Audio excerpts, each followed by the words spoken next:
Chapter 1. In the beginning there were 9 of us. We left when we were young, almost too young to remember. Almost. I am told the ground shook, that the skies were full of light and explosions. We were in that 2-week period of the year when both moons hang on opposite sides of the horizon.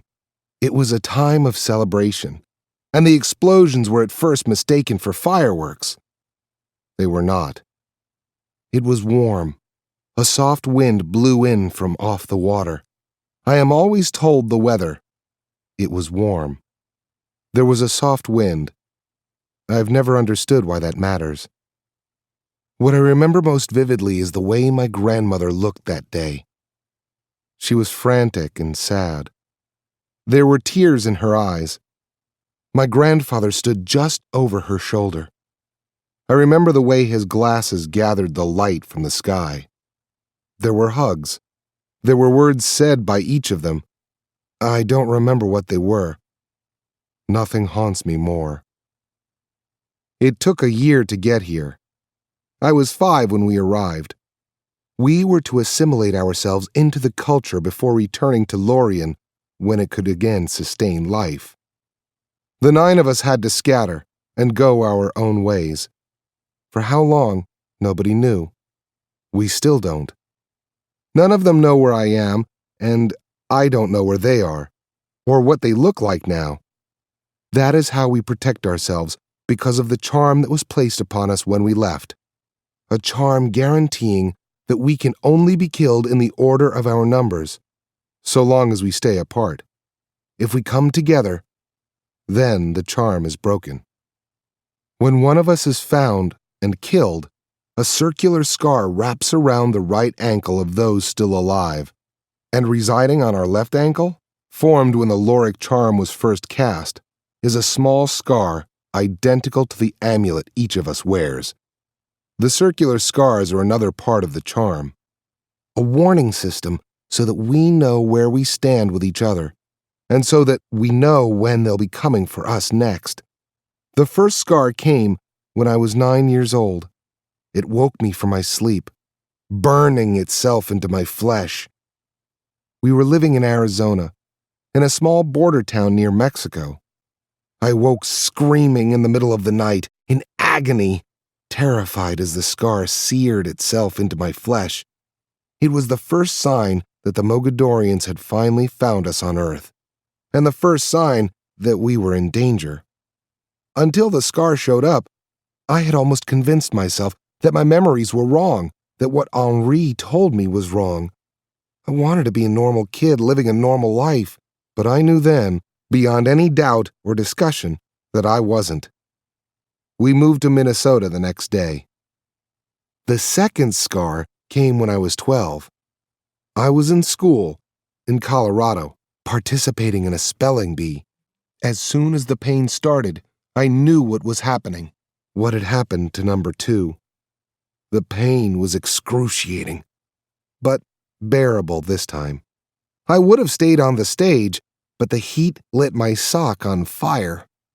The teacher who was conducting the bee sprayed me with a fire extinguisher and rushed me to the hospital. The doctor in the ER found the first scar and called the police. When Henri showed, they threatened to arrest him for child abuse. But because he hadn't been anywhere near me when the second scar came, they had to let him go. We got in the car and drove away, this time to Maine. We left everything we had except for the Loric chest that Henri brought along on every move. All 21 of them to date. The third scar appeared an hour ago. I was sitting on a pontoon boat.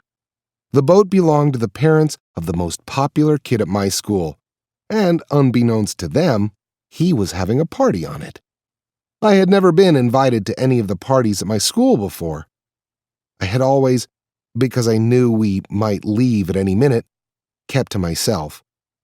But it had been quiet for 2 years.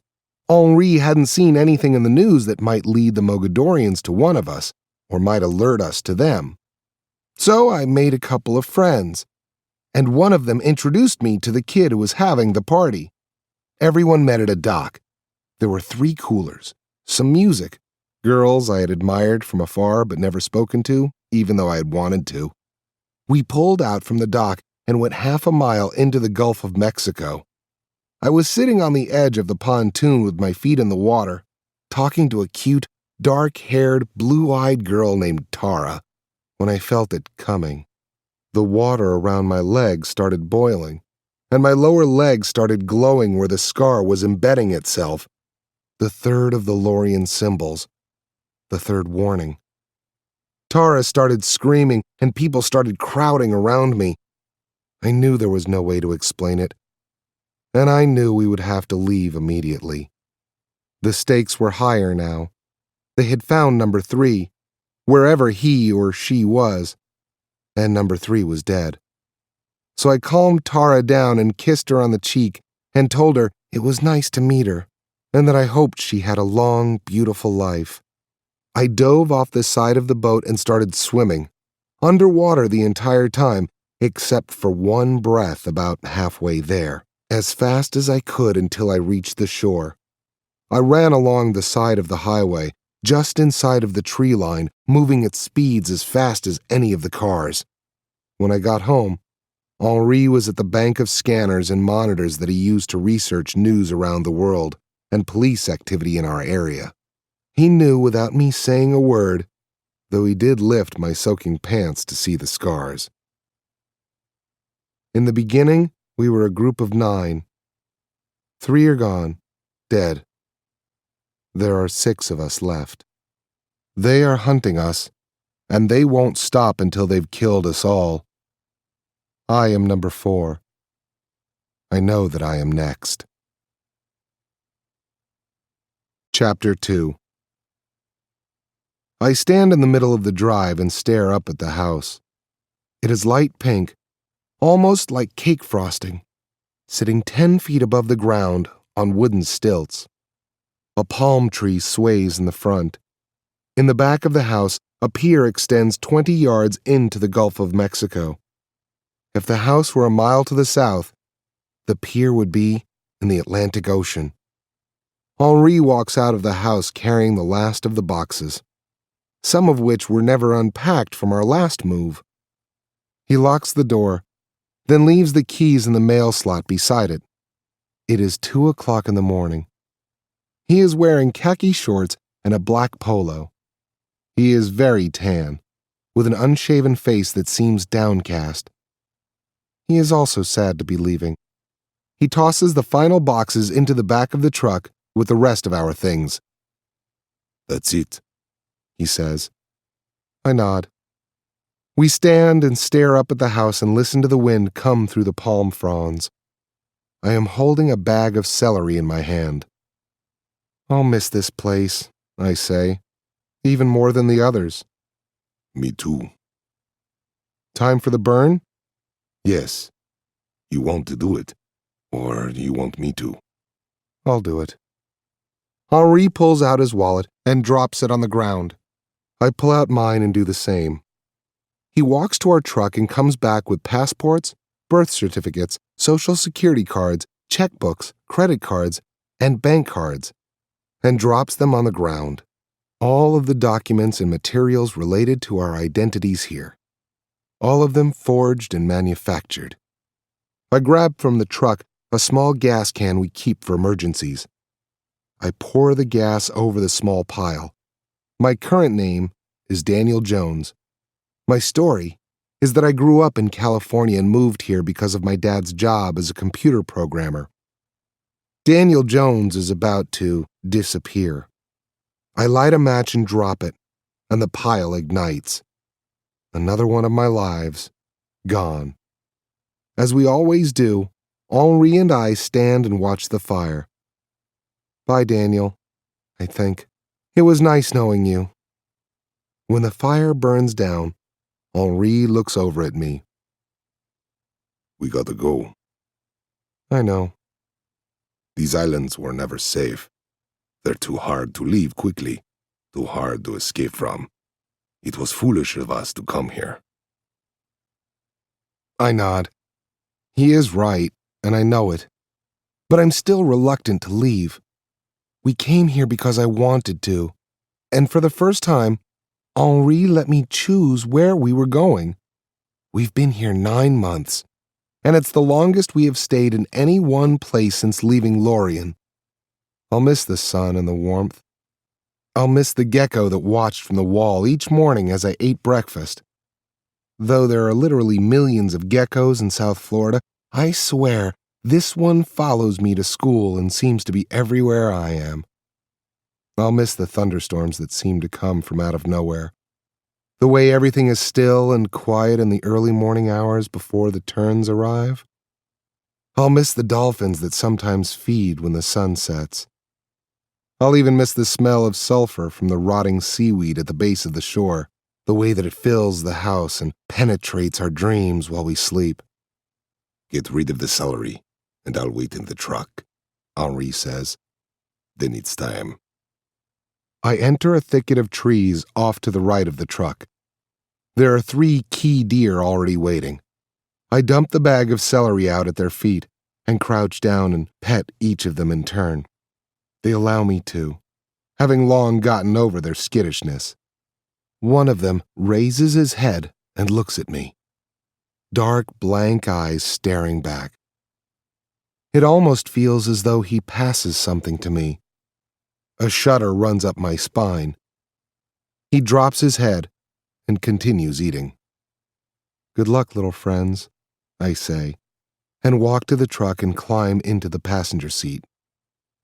We watch the house grow smaller in the side mirrors until Henri pulls onto the main road and the house disappears. It's a Saturday. I wonder what's happening at the party without me, what they're saying about the way that I left and what they'll say on Monday when I'm not at school. I wish I could have said goodbye. I'll never see anyone I knew here ever again. I'll never speak to any of them, and they'll never know what I am or why I left. After a few months, or maybe a few weeks, none of them will probably ever think of me again. Before we get on the highway, Henri pulls over to gas up the truck. As he works the pump, I start looking through an atlas he keeps on the middle of the seat. We've had the atlas since we arrived on this planet. It has lines drawn to and from every place we've ever lived. At this point, there are lines crisscrossing all of the United States. We know we should get rid of it, but it's really the only piece of our life together that we have. Normal people have photos and videos and journals. We have the atlas. Picking it up and looking through it, I can see Henri has drawn a new line from Florida to Ohio. When I think of Ohio, I think of cows and corn and nice people. I know the license plate says, "The heart of it all." What all is, I don't know, but I guess I'll find out. Henri gets back into the truck. He has bought a couple of sodas and a bag of chips. He pulls away and starts heading toward US 1, which will take us north. He reaches for the atlas. Do you think there are people in Ohio? I joke. He chuckles. Would imagine there are a few, and we might even get lucky and find cars and TV there too. I nod. Maybe it won't be as bad as I think. What do you think of the name John Smith? I ask. Is that what you've settled on? I think so, I say. I've never been a John before, or a Smith. It doesn't get any more common than that. I would say, it's a pleasure to meet you, Mr. Smith. I smile. Yeah, I think I like John Smith. I'll create your forms when we stop. A mile later, we are off the island and cruising across the bridge. The waters pass below us. They are calm, and the moonlight is shimmering on the small waves, creating dapples of white in the crests. On the right is the ocean. On the left is the Gulf. It is, in essence, the same water, but with 2 different names. I have the urge to cry, but I don't. It's not that I'm necessarily sad to leave Florida, but I'm tired of running. I'm tired of dreaming up a new name every 6 months, tired of new houses, new schools. I wonder if it'll ever be possible for us to stop.